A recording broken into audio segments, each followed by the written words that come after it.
Halo warga Sudut Sipil, welcome back to channel Sudut Sipil.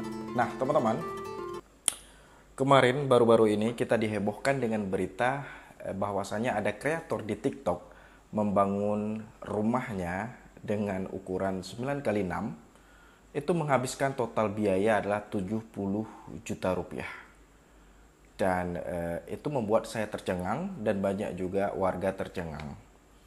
Bahwasanya banyak pro kontra yang berkomen di situ, dan terutama banyak yang kontra, termasuk saya, men-stitch video tersebut dan menanggapinya that's impossible atau bullshit lah. Tidak mungkin untuk saat ini di tahun 2022 membangun rumah dengan ukuran luas 54 meter persegi menghabiskan dana hanya 70 juta rupiah. Karena melihat detail daripada spesifikasi teknis di rumah si kreator tersebut, dan itu sudah kategori di atas sederhana, teman-teman. Jadi it's a bullshit jika hanya menghabiskan dana segitu. Oke. Dan kenapa saya mencoba menanggapi video tersebut? Karena ini bisa membahayakan bagi komunitas kontraktor dan pemborong. Kadangkala orang-orang yang tidak paham tentang teknis menelan mentah-mentah informasi ini, sehingga bisa berpotensi misleading atau penyesatan informasi di publik. Contohnya begini, ketika ada orang awam, misalnya hendak meng-hire kontraktor atau pemborong atau tukang, bangun dong rumahku dengan ukuran sekian, berapa per meter luasnya habisnya.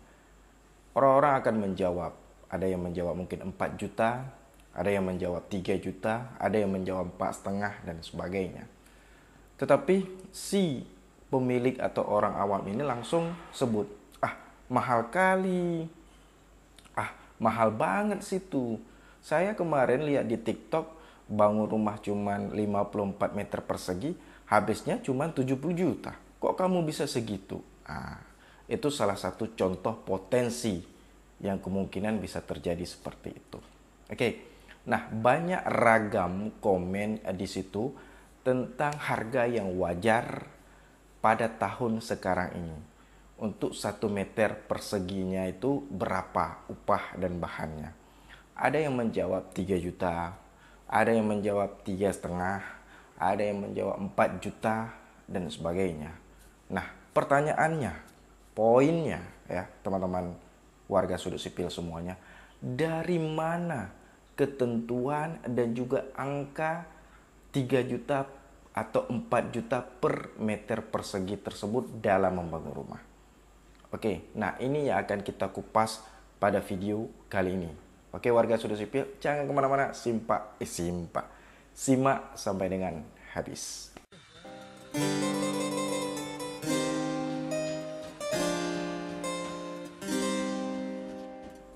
Sejatinya, penentuan taksiran kasar untuk upah dan bahan material bangun dalam per 1 meter persegi itu bukanlah kira-kira doang tanpa dasar.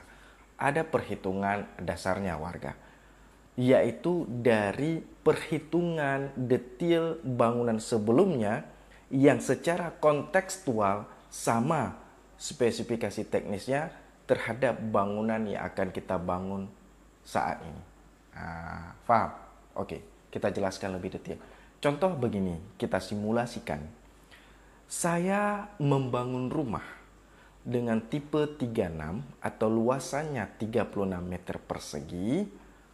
Upah bahannya pada tahun ini saya hitung RAB dan RAP-nya, habis realnya adalah 90 juta rupiah. Ya.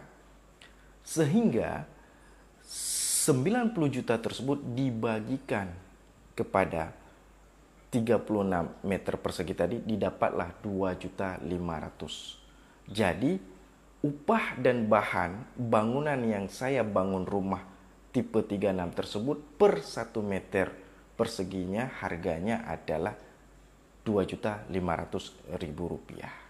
Oke, nah itu dasar yang sudah ada perhitungan teknisnya.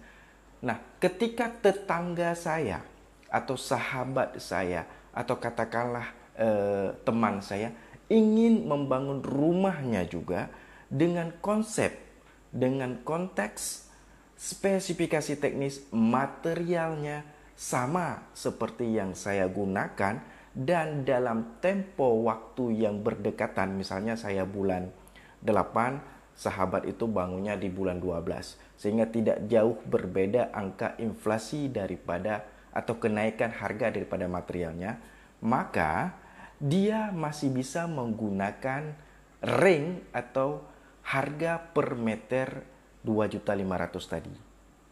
Ya, sudah mulai connect ya. Nah, kenapa bisa seperti itu? Karena konteksnya, spesifikasi teknis komponen material yang dia gunakan sama seperti yang saya gunakan.